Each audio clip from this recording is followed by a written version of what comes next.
Picture this, it is 3 in the morning. It is 3 in the morning on the Black Sea. The water is flat, oily, almost silent. Aboard the Russian-guided missile cruiser Moskva, 250 sailors sleep in their racks, while a skeleton crew monitors radar screens that glow a soft board green. The ship is the flagship of the entire Black Sea Fleet.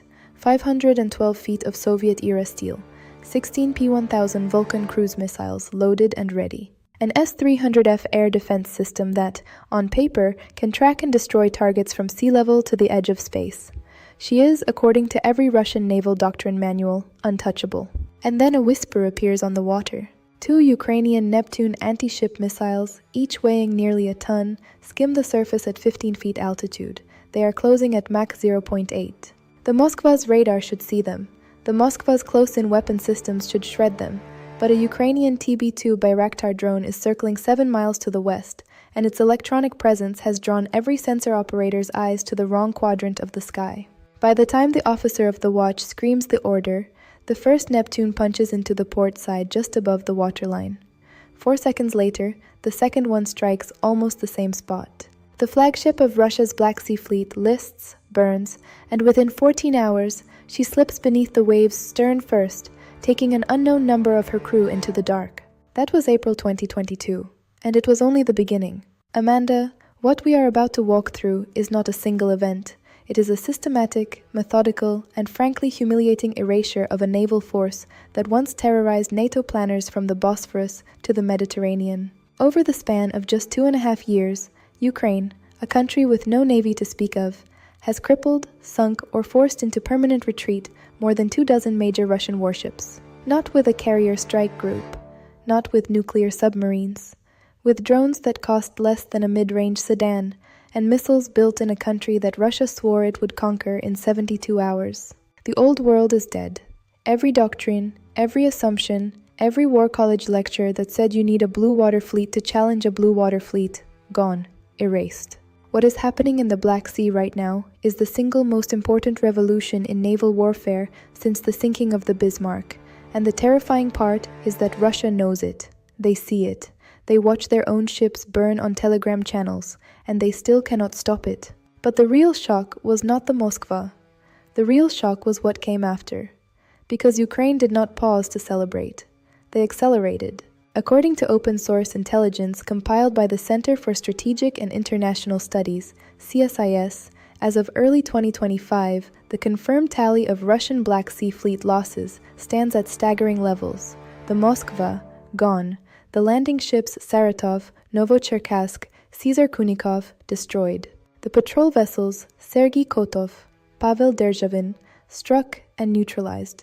The submarine Rostov-on-Don, hit while sitting in dry dock in Sevastopol, a $630 million Kilo-class submarine reduced to scrap metal by a volley of Storm Shadow cruise missiles provided by the United Kingdom. In total, verified estimates from the Royal United Services Institute, RUSI, in London indicate that Ukraine has degraded or destroyed roughly 1/3 of Russia's operational Black Sea Fleet tonnage. 1/3, without possessing a single warship of its own. Let that settle for a moment. Now, how did they do it?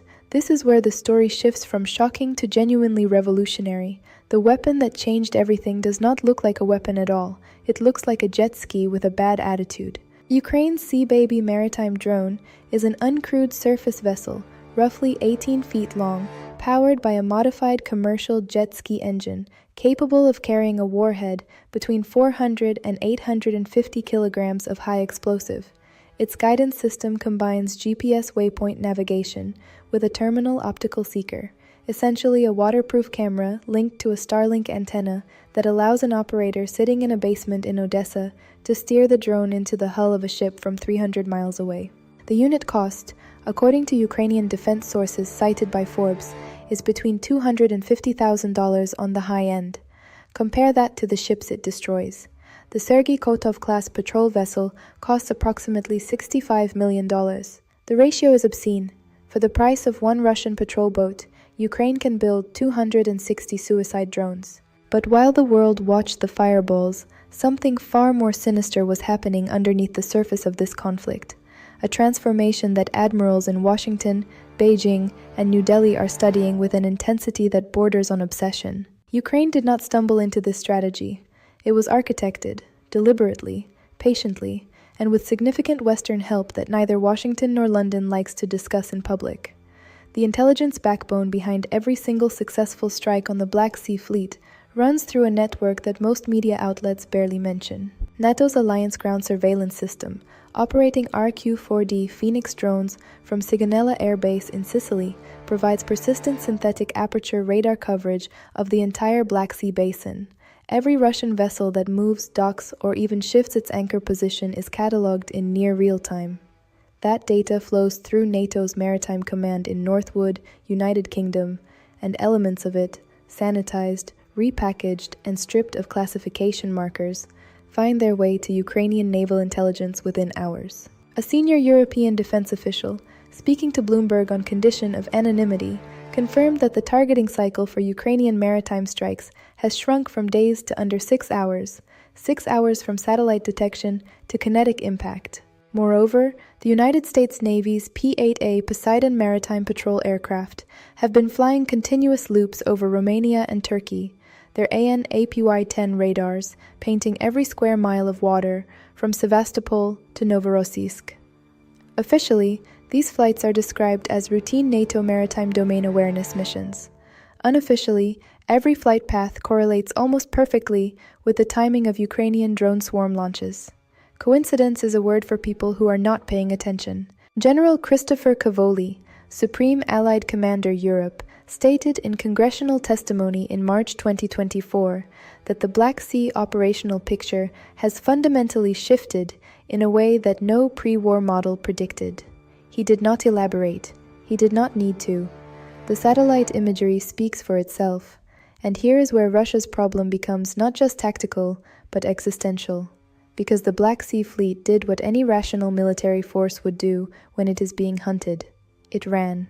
Beginning in mid-2023, satellite imagery from Planet Labs and Maxar Technologies revealed a systematic exodus. Warships that had been stationed in Sevastopol for decades began appearing in commercial satellite passes over Novorossiysk, a port on Russia's eastern Black Sea coast, roughly 300 miles from the front lines. The logic was simple. Sevastopol, the crown jewel of Russian naval power since Catherine the Great seized Crimea in 1783, had become a kill zone. Ukrainian drones could reach it. Storm Shadow missiles could reach it. Even modified Attack-MS ballistic missiles, with a range of approximately 190 miles, could threaten the outer harbor. So the admirals ordered the retreat. But retreat solved nothing. And this is the part that Russian state television will never show you. Novorossiysk is not Sevastopol. It was never designed to be a primary fleet base. Its harbor is shallower, more exposed to winter storms, and critically, it lacks the hardened submarine pens, the deep water repair docks, and the layered air defense infrastructure that Sevastopol accumulated over 2 centuries. Moving the fleet to Novorossiysk is like moving a Formula One team into a suburban garage. You can park the cars there. You cannot race them. According to a detailed assessment published by the Royal United Services Institute in February 2025, authored by Dr. Siddharth Kaushal, one of Europe's leading naval analysts, the relocation has effectively rendered the Black Sea Fleet operationally paralyzed. Ships sit in port. Sorties have dropped by over 70% compared to pre-war levels. The fleet's ability to project power, to launch caliber cruise missiles at Ukrainian cities, to enforce a naval blockade, to threaten NATO's southern flank, has been degraded to a level that Rusai describes as, quote, operationally negligible, end quote, and Ukraine kept hitting them anyway. In January 2024, the Ivanovets, a Tarantul-class missile corvette, was swarmed by a pack of 6 Magura V-5 maritime drones in the waters near occupied Crimea. Helmet camera footage released by Ukrainian military intelligence, the GUR, showed the drones approaching from multiple vectors simultaneously, overwhelming the corvette's ability to engage. The Ivanovets fired its AK-630 close-in weapon system, a 6-barrel rotary cannon capable of spitting out 5,000 rounds per minute, and it killed 2 of the drones, but the other 4 kept coming. The first struck amidships, the second hit the stern. The third and fourth were almost redundant. The Ivanovets broke apart and sank in under 4 minutes. Her crew of 36 never had a chance to issue a distress signal. This isn't just a desert war or a distant naval skirmish. In a moment, Amanda, I will show you how this fight on the Black Sea just hit your own bank account and reshaped the global economy in ways nobody predicted. The sinking of Russian warships did something that no UN resolution, no diplomatic summit, and no sanctions package managed to do. It broke the Russian naval blockade of Ukrainian grain exports. Before the maritime drone campaign, Russia controlled the Black Sea. Period. Commercial shipping insurers refused to cover any vessel transiting Ukrainian waters. Grain rotted in silos in Odessa, while food prices spiked across Africa and the Middle East. The World Food Programme warned of famine conditions in Somalia, Yemen, and South Sudan, all directly linked to the collapse of Black Sea grain shipments. Then Ukraine started sinking warships, and the calculus changed overnight. By the autumn of 2023, with the Black Sea Fleet retreating and Russian surface combatants unable to safely operate west of Crimea, Ukraine unilaterally declared a humanitarian shipping corridor hugging the Romanian and Bulgarian coastlines. Moscow threatened to attack any vessel using the corridor. But here is the critical detail: they did not. Because to attack a commercial grain ship, Russia would need to deploy a surface combatant or submarine into waters that Ukraine had turned into a shooting gallery. The risk was unacceptable. The bluff was called. According to data from the Ukrainian Ministry of Infrastructure, by December 2024, more than 45 million metric tons of grain had transited the new corridor. Global wheat futures, which had spiked to over $13 per bushel in 2022, dropped below $6. Insurance premiums for Black Sea shipping fell by 60%. The economic ripple effect reached every bakery in Cairo, every aid shipment to Mogadishu, every commodities desk on Wall Street. One country's drone campaign did not just sink warships, it reopened a global food artery. But Russia did not accept this humiliation quietly, and its response reveals something profoundly disturbing about the current state of the Russian military. They believed their defenses were invincible. They were wrong. And the price of that error was not just fatal, it was systemic. Rather than adapting with innovative countermeasures, Russia doubled down on the same failing playbook. The primary Russian defense against Ukrainian maritime drones has been the deployment of helicopter patrols, Ka-29 and Ka-52 gunships, flying low over the water, attempting to spot and strafe incoming drones with their 30mm cannons and unguided rockets. On paper, this should work. A helicopter has speed, altitude advantage, and firepower. In practice, it is a catastrophically inefficient use of resources. Each Ka-29 sortie burns approximately 1,200 kilograms of aviation fuel per hour. To maintain a continuous patrol over even a 50-mile arc of coastline requires 4 to 6 helicopters rotating in shifts. That is a minimum of 8 flight hours per day, per patrol sector. The Black Sea coastline that Russia must defend stretches over 400 miles. The math is devastating. You would need dozens of helicopters flying around the clock, consuming fuel, accumulating airframe stress hours, and exposing pilots to a threat environment where Ukraine has already demonstrated the ability to shoot down helicopters with man-portable air defense systems smuggled into Crimea by partisan networks. Forbes defense correspondent David Axe, who has tracked every confirmed Black Sea engagement since 2022, noted in a March 2025 analysis that Russia has lost at least 3 helicopters to Ukrainian fire while attempting anti-drone patrol missions. The hunters became the hunted. Meanwhile, electronic warfare, Russia's supposed trump card, has proven largely irrelevant against the latest generation of Ukrainian maritime drones. The Sea Baby and Magura V5 platforms were specifically designed with anti-jamming architecture.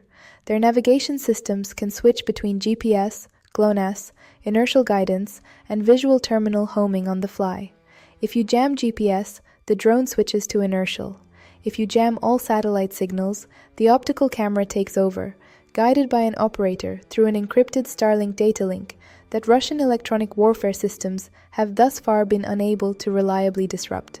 A senior engineer at Ukraine's SBU drone development unit told The Economist in a rare interview that they update their guidance software every 2 to 3 weeks, specifically to counter observed Russian jamming patterns. It is an asymmetric software war, and Russia, with its cumbersome military procurement bureaucracy, cannot iterate fast enough to keep up. The numbers tell a story that no amount of Kremlin propaganda can rewrite. In 2022, The Black Sea Fleet had approximately 80 operational surface combatants and submarines. As of the first quarter of 2025, confirmed operational vessels number fewer than 50, and of those, RIOC estimates only 20 to 25 are capable of conducting offensive sorties without unacceptable risk. The fleet that was supposed to project Russian power across the Mediterranean, support operations in Syria, and intimidate NATO's southern members is now functionally a coastal defense force, hiding behind layers of shore-based air defense missiles and praying that the next swarm of jet ski drones does not find them in the night. While the president spoke of naval supremacy and unshakable strength at the annual Navy Day parade in St. Petersburg, his closest military advisors were already confronting a classified assessment that changed everything about Russia's strategic posture in the south. That classified assessment, fragments of which were leaked to the Washington Post in late 2024 through what U.S. officials described as Allied intelligence channels, painted a picture so bleak that it reportedly triggered a screaming match between Admiral Alexander Moiseyev, the commander-in-chief of the Russian Navy, and General Valery Gerasimov during a closed-door session at the Russian National Defense Management Center in Moscow. The core finding was simple and devastating. The Black Sea Fleet, as a strategic instrument of power projection, had ceased to exist in any meaningful operational capacity. Not destroyed entirely, no, but neutralized, defanged, reduced to a collection of floating targets that could either hide in port or risk annihilation the moment they ventured beyond the protective umbrella of shore-based S-400 batteries. The implications went far beyond Ukraine, and this is the thread that connects a burning corvette off the coast of Crimea to a boardroom in Beijing and a naval planning cell in Taipei, because every admiral in the world is watching, every single one. The Chinese People's Liberation Army Navy, the Plan, currently operates the largest fleet on Earth by hull count, over 370 surface combatants and submarines, according to the Pentagon's 2024 China Military Power Report. Their crown jewels are the Type 055 Renhai-class guided missile destroyers, 13,000-ton behemoths bristling with 112 vertical launch cells, phased array radars, and integrated air defense systems that represent the most advanced surface combatant China has ever produced. Each one costs approximately $920 million. Now imagine a Taiwan Straits scenario. Taiwan's coastline is roughly 240 miles from mainland China.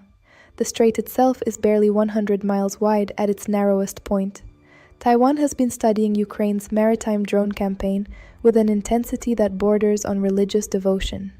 In 2024, Taiwan's National Chongshan Institute of Science and Technology publicly unveiled a new family of unmanned surface vessels with specifications that closely mirror Ukraine's Sea Baby platform, unit cost estimated at under $300,000, payload capacity up to 500 kilograms, range over 500 nautical miles. Do the math, Amanda.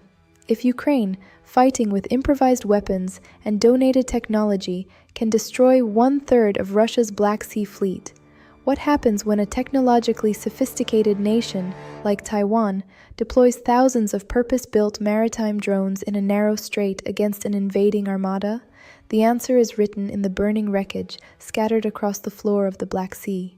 And this is precisely why the Pentagon's Office of Naval Research has accelerated funding for its own counter-drone naval programs by 400% since 2023.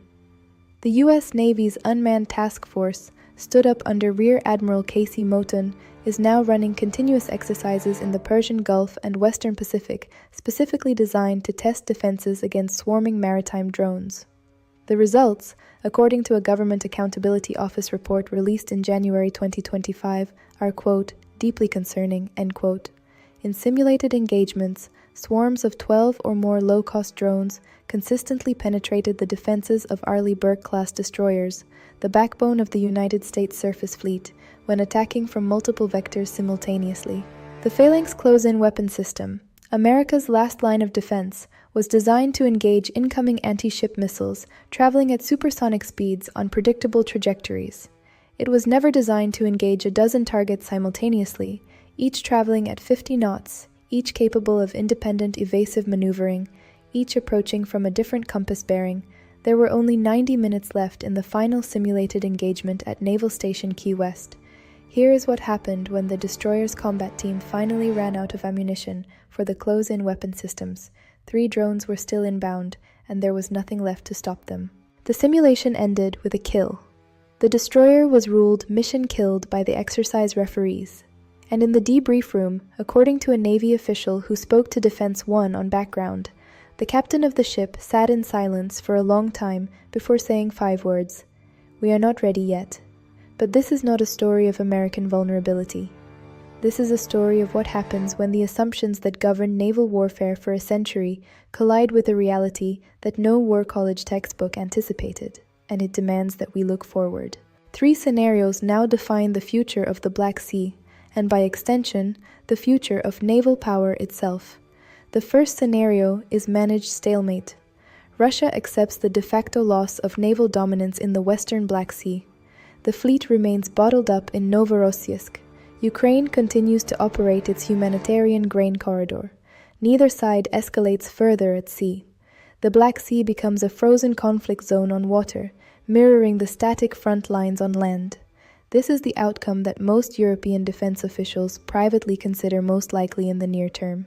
It requires no political courage from either side. It simply requires inertia. The second scenario is Russian escalatory response. Moscow, unwilling to accept the permanent humiliation of its fleet, deploys strategic assets to change the equation. This could mean the forward deployment of Bastion P coastal defense missile systems to every inch of occupied Crimean coastline, creating an anti-access bubble so dense that even drone swarms cannot penetrate. It could mean the use of submarine-launched Caliber missiles to strike Ukrainian drone production facilities deep inland, a campaign that has already begun in limited form but could be dramatically intensified. Or, in the most extreme variant, it could mean the deployment of tactical nuclear signaling, moving nuclear-capable Iskander-M systems to Crimea as a coercive deterrent. The Russian nuclear doctrine, updated in November 2024, explicitly broadened the conditions under which Russia reserves the right to use nuclear weapons to include threats to the territorial integrity of the state. Moscow considers Crimea sovereign Russian territory. The doctrinal tripwire exists. Whether any rational actor would cross it is the question that keeps NATO's supreme headquarters, Allied Powers Europe, awake at night. The third scenario is the one nobody in official channels wants to discuss publicly, but everyone is gaming privately. Total Ukrainian maritime dominance. In this scenario, Ukraine's drone fleet grows not incrementally, but exponentially. Production scales to hundreds of units per month. New variants emerge. Submarine drones capable of operating beneath the surface. Long-range autonomous platforms capable of reaching the eastern Black Sea without any operator input. Drone swarms coordinated by artificial intelligence that can identify, classify, and engage targets without human intervention. In this scenario, Russia does not just lose the western Black Sea, it loses the entire basin. Every Russian vessel becomes a target everywhere, at all times.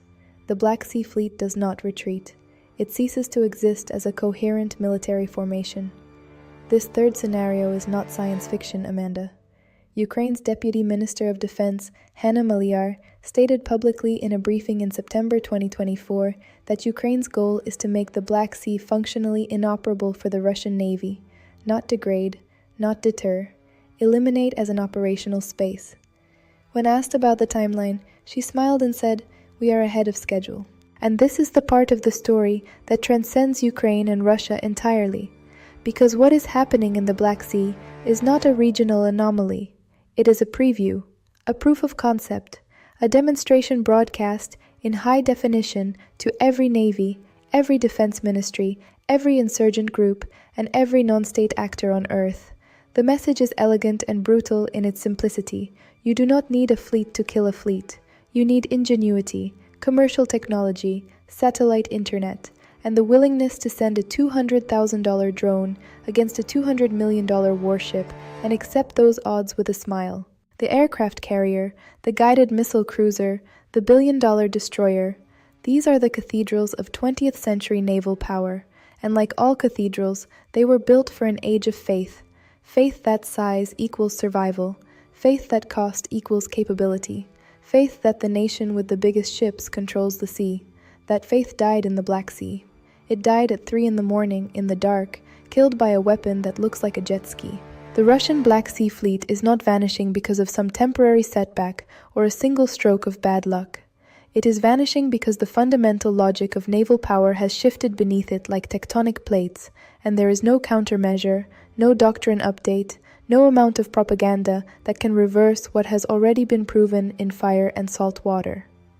The next war at sea, wherever it comes, whenever it comes, will not be fought by fleets, it will be fought by swarms. And the Black Sea is where the world learned that lesson. The admirals who understand this will survive. The admirals who do not will share the fate of the Moskva, proud, defiant, and resting on the bottom.